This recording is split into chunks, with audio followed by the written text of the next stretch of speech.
आज मराठवाडा मुक्तीसंग्राम दिनानिमित्त जालन्याचे पालकमंत्री म्हणून इथे हुतात्म्यांना मी अभिवादन केलं आणि आज मराठवाडा मुक्ती संग्राम दिन हा साजरा केला। हा नक्कीच महत्त्वाचा दिवस आहे। देशाला स्वातंत्र्य मिळून देखील मराठवाडा पारतंत्र्यात होता आणि त्यासाठी आपल्यासाठी हा अत्यंत महत्त्वाचा दिवस आहे। मी इथे येत असताना गेल्या 2 दिवसामध्ये अतिवृष्टी आणि त्याला झालेलं नुकसान या संदर्भामध्ये पाहणी करण्यासाठी सकाळी 7 वाजता सुरुवात केली। मी काही ग्रामीण भागात जाऊन तिथेही पाहणी केली, शहरातही पाहणी केली। आताही एका वस्तीमध्ये गरीब लोक आहेत ज्यांच्या घरामध्ये पाणी गेले, साठेनगर, तिथेही मी 2 मिनटं त्यांची भेट घेणार आहे आणि मी अधिकाऱ्यांना पंचनामे करण्याचे आदेश दिलेलेच आहेत, आधीच दिले आहेत। मी त्याची तपासणी केली की त्यांनी काही पंचनामे केले का, अधिकारी बांधावर गेले का वगैरे, तेही माहिती घेतलेली आहे आणि जास्तीत जास्त पंचनामे करून इथे नुकसान झालेल्या लोकांना दिलासा देण्यासाठी चा प्रस्ताव आम्ही संबंधित विभागाला आणि मुख्यमंत्री महोदयांना पाठवतो। अनेक नेते झाले, अनेक खासदार झाले, मात्र आम्ही जे ठरवलं ते करून दाखवलं अशा पद्धतीचा टोल पवारांनी लगावलाय। मला ऐकून बीड जिल्ह्यामध्ये अनेक खासदार झाले, आमदार झाले, मंत्री झाले, मात्र त्यांनी आश्वासन पाळलं नाही। मी पालकमंत्री झालो आणि पूर्ण करून दाखवलो, रेल्वे आणली, अशा पद्धती टोला अजित पवारांनी लगावला बीड जिल्ह्यात। मी काही त्यांचं ऐकलं नाही, ऐकलं तर मी बोलू शकते नाही। जिल्ह्यातल्या हुतात्मा स्मारकाची दुरावस्था झालेली, त्याबाबत तुम्ही काय निधी वगैरे पाठपुरावा करणार का? मी पाठपुरावा नाही, मला जर कोणी मागितला तर मी देईन निधी, लगेच देईन।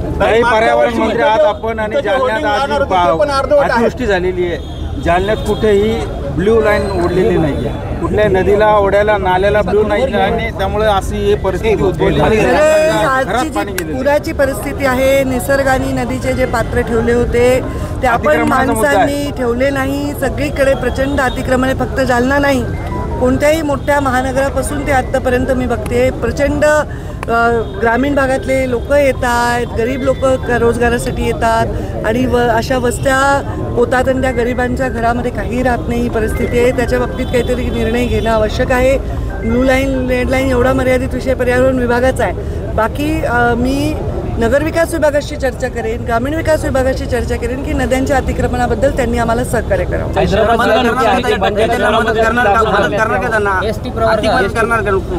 आता जे मदतीच्या निकषाप्रमाणे आम्ही सगळ्यांना मदत करू। आता पंचनामे पहिले केले, नुकसान झाले हे सिद्ध केलं तर सरकारची मदत मिळण्यासाठी हैदराबाद गॅजेटची मी याच्यावर ऑलरेडी बोललेली आहे।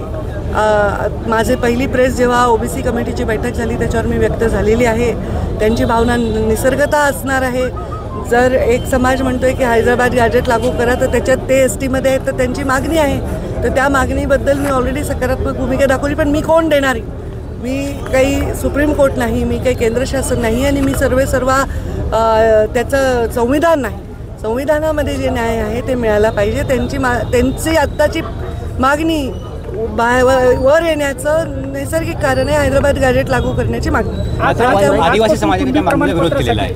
असंच होतं ना, जसं आता जर एसटी मध्ये कोणी आरक्षण मागत आहे तर आदिवासी विरोध करतात, कोणी ओबीसीत मागत आहे तर ओबीसी विरोध करतात, कोणी जे ऑलरेडी आरक्षणात असणार आहे त्याचं स्वागत करणार नाही निसर्गता। त्यामुळे संविधानात, मी नेहमी सांगते, संविधानाच्या चौकटीमध्ये समाजांना न्याय मिळाला पाहिजे, मग तो गरीब मराठापासूनच बंजारा समाजापर्यंत सर्वांना।